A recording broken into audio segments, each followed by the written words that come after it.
بالله العلي العظيم أعوذ بالله من الشيطان الرجيم بسم الله الرحمن الرحيم الحمد لله الذي جعل الحمد مفتاحا لذكره وسببا للمسير لمعرفته ودليلا على آلائه وعظمته ثم الصلاة والسلام والتحية والإكرام على النبي المحمود المدني القرشي الهاشمي الذي سمي في السماء أحمد وفي الأرض بالقاسم محمد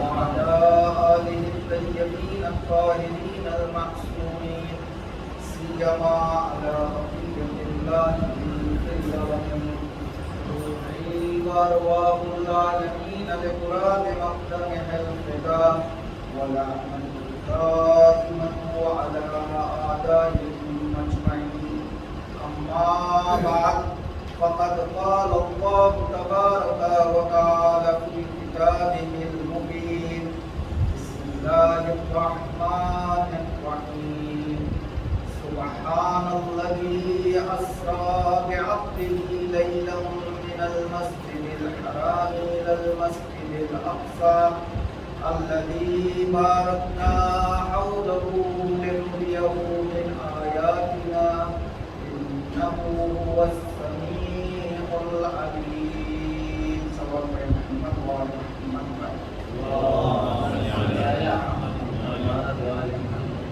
Dear brothers, my elders and scholars, Assalamu alaikum wa rahmatullahi wa barakatuh. Tonight we are celebrating two occasions. The first occasion is Day of Abbas, and second occasion is the Eve of Mi'raj. First and foremost, I would like to congratulate to our master and our Imam, Imam Zamana, Anjalullah Faradahu Sharif, who is in accreditation, inshallah. If Allah's will, he reappears as soon as possible. And also I would like to congratulate our scholars, our all Marajas, and also I am congratulating you on these two auspicious occasions. I would like to pose some questions, and inshallah I will attend it sincerely. Whenever we want to talk about Mi'raj, few questions comes in our mind, like what is the true meaning of Mi'raj? Is Mi'raj authentic? What is the exact time of Mi'raj? And in which month Mi'raj took place? And from where Rasulullah sallallahu alaihi wasallam started his journey? How he traveled from earth to seventh heaven, and when he came back, what were the reaction of people? So inshallah I am going to explain you one by one. Please recite a Lord's Salawat.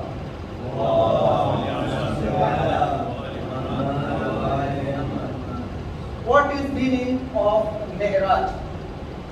If we see in dictionary, the meaning of Mi'raj is ascension. Something is going up in order of ascending. We call it ascension. Same meaning in Arabic. If you want to say, we say Mi'raj. But in Islamic terminology, the meaning of Mi'raj means the whole process that happened, that Rasulullah started his journey from Makkah.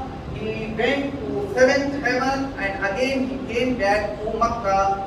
This whole process called the Eve of Mi'raj. And the second question is, is Mi'raj is authentic? If we refer to our narrations books, we can easily understand, yes, Mi'raj is authentic because Quran Majid is talking twice about Mi'raj in Holy Quran. Once in Surah Isra, the verse which I quoted before begin my speech, and also in chapter of Najm, Surah Najm, there is a verse talking about the accession of Holy Prophet.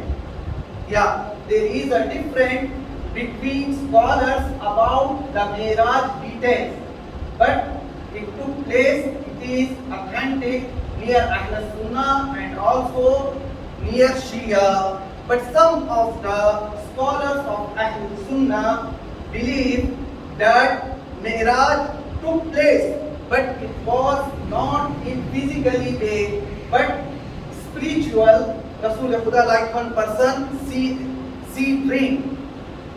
Like this, Rasul Khuda saw a dream and he named it Mi'raj.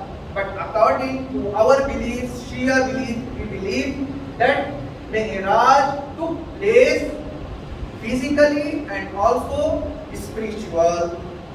The next question is, if Mi'raj took place, what was the exact time of Mi'raj? Again, if we refer to our narrations book and our holy books, we find there a lot of confusion. There are several doctrines.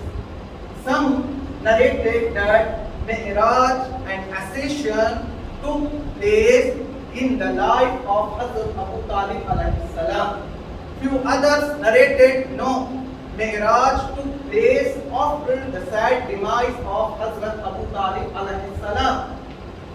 And Allama Tabatabai narrates in his Tafsir al-Mizan, that Mi'raj and accession took place after the demise of Hazrat Abu Talib alayhi salam and before Rasulullah migration to Medina. And there is one famous scholar of our Shia whose name is Fathullah Kashani. He narrates that Mi'raj took place before migration, but in particular year he quoted in his book that Mi'raj took place in 12th year of Besa.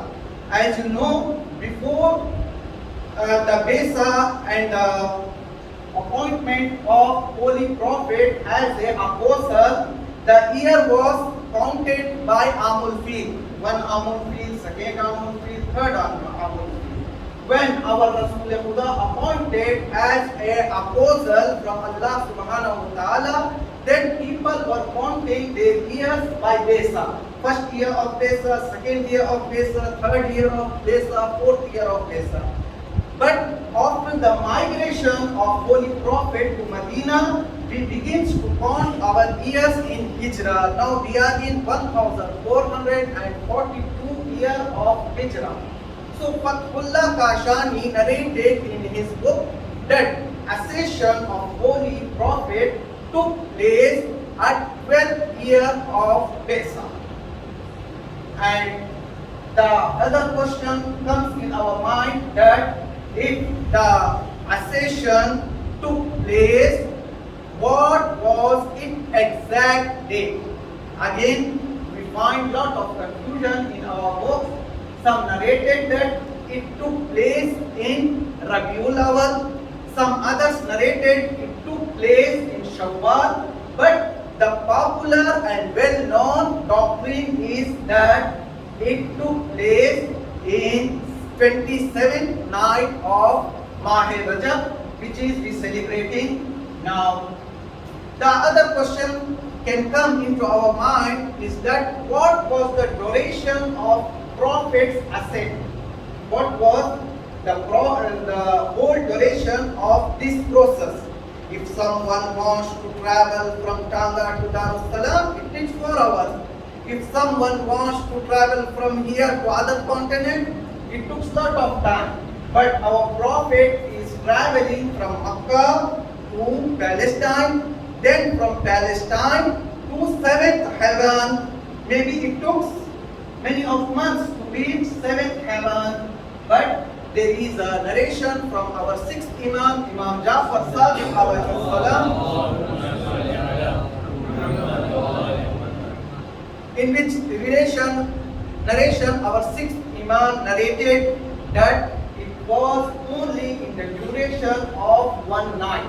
Rasulullah begins his journey after Namaz Isha, and he completed and came back to his home before Namaz Subha morning prayer. It was whole journey took only one night time, maybe 10 hours, maybe 11 hours. Then another question come to our mind is that from where Rasulullah started his journey. Again we find lot of doctrines in our narrations books.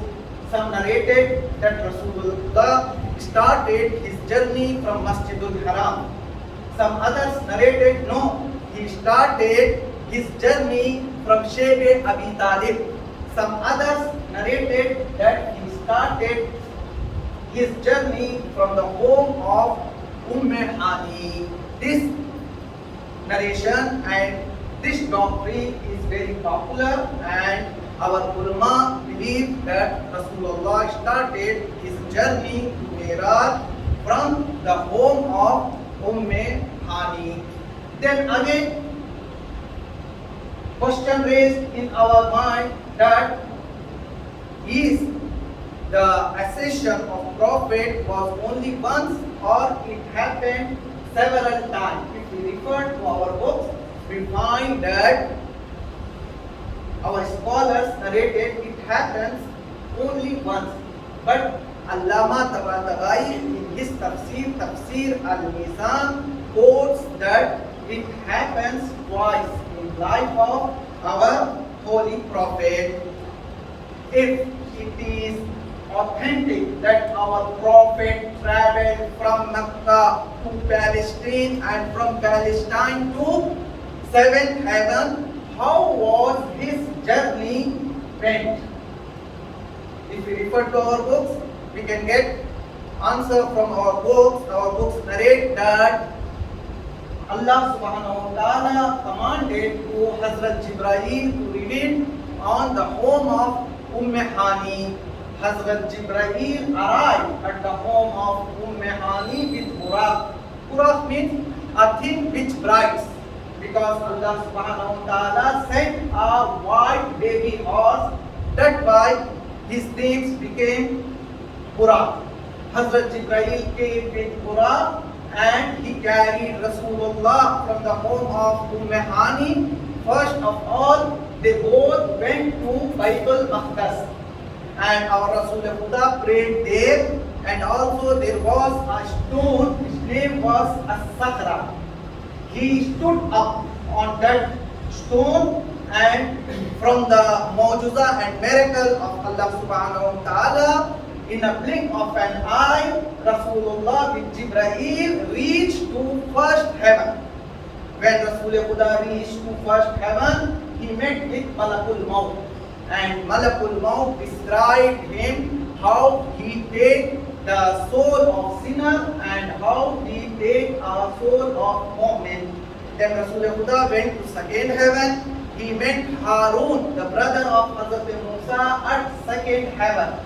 Then he reached to third heaven and he met with Hazrat Musa. When he reached to fourth heaven, he met Hazrat Isa. When he reached to fifth and sixth heaven, he saw and watched the heaven and the hell. And also he saw some of the Jannatis, paradise people, and also he saw some of the hell people, and he had a discussion with paradise people, and also he had a discussion with hell people. And at the sixth heaven, Rasulullah saw an angel who has 1,000 of hands, and also he has 1,000 of fingers. Rasulullah got surprised and he asked from Hazrat Jibreel, Jibreel, can you explain me, can you enlighten me? Who is he and what is doing he? Then Jibreel replied to our holy prophet, Ya Rasulullah, he is an malak, he is an angel. Allah subhanahu wa ta'ala appointed him to count the drops of rain. Then Rasulullah asked from Jibreel, can he know, can he contact, can he have an account of all drops of the rain which descended from sky to earth from the creation till now? Jibreel answered, yes, Ya Rasulullah. He has an account of all drops of rain. Then Jibreel informed and told to Rasulullah, there is one thing only, he can't count that. Rasulullah asked, what is that thing? Jibreel informed Rasulullah, Ya Rasulullah, whenever on earth someone recites salawat upon you and upon your children, he can't write the sawab of their salawat.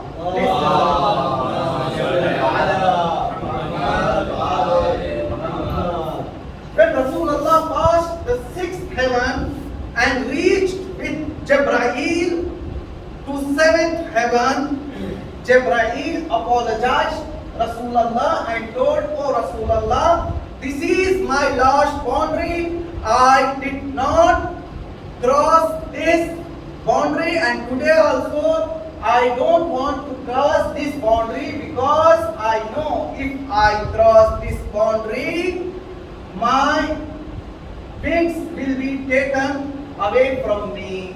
Then by the order and command of Allah subhanahu wa ta'ala, Rasulullah unknowingly entered into the seventh heaven, and then the discussion between the Lord and his creator Hazrat Muhammad begins, which is popular with Hadith-e-Mi'raj. There are several books wrote to explain the Hadith-e-Mi'raj, all discussion which Rasul Khuda had with his Lord in aloneness. When he came back, he narrated to his companions. After discussion, Allah subhanahu wa ta'ala told to Hazrat Muhammad that you are my guest. If in our daily life someone comes to our home and he is your friend, when he wants to leave your home, you give him any gift. Because this is a good thing to give a gift to your mahman and your guest. So Allah subhanahu wa ta'ala in the end at seventh heaven, when there was only his prophet and himself, Allah gifted one gift to Hazrat Muhammad sallallahu alayhi wa sallam. The gift was the sight of Lady Hazrat Fatima salamullahi alayha. Allah subhanahu wa ta'ala granted the nur of Hazrat Fatima Zahra alayhi salam to his prophet at seventh heaven. And after that, Rasul Khuda came back in vice versa style.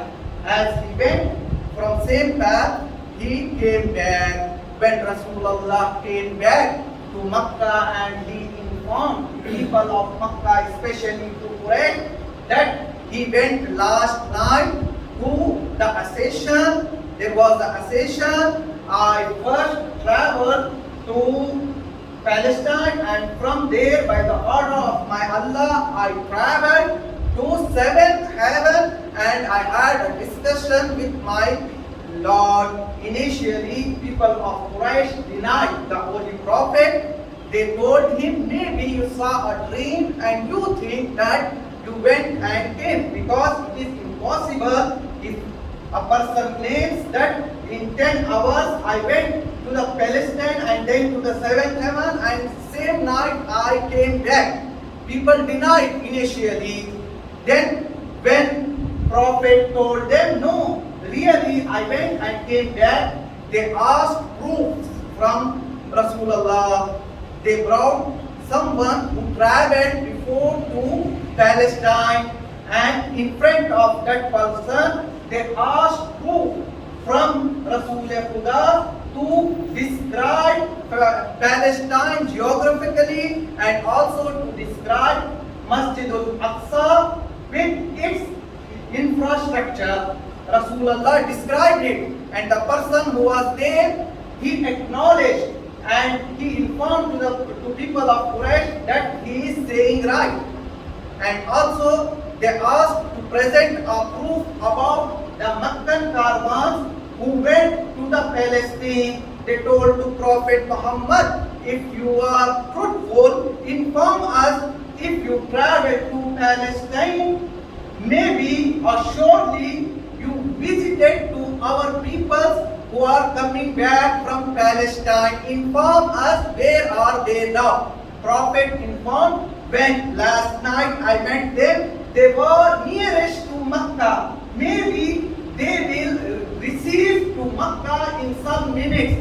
Just Rasulullah told this, the caravan entered into the Makkah. When they found these two proofs, they accepted that Prophet is saying truth. He had an assistant last night and he went to Miraj and he came back from Miraj.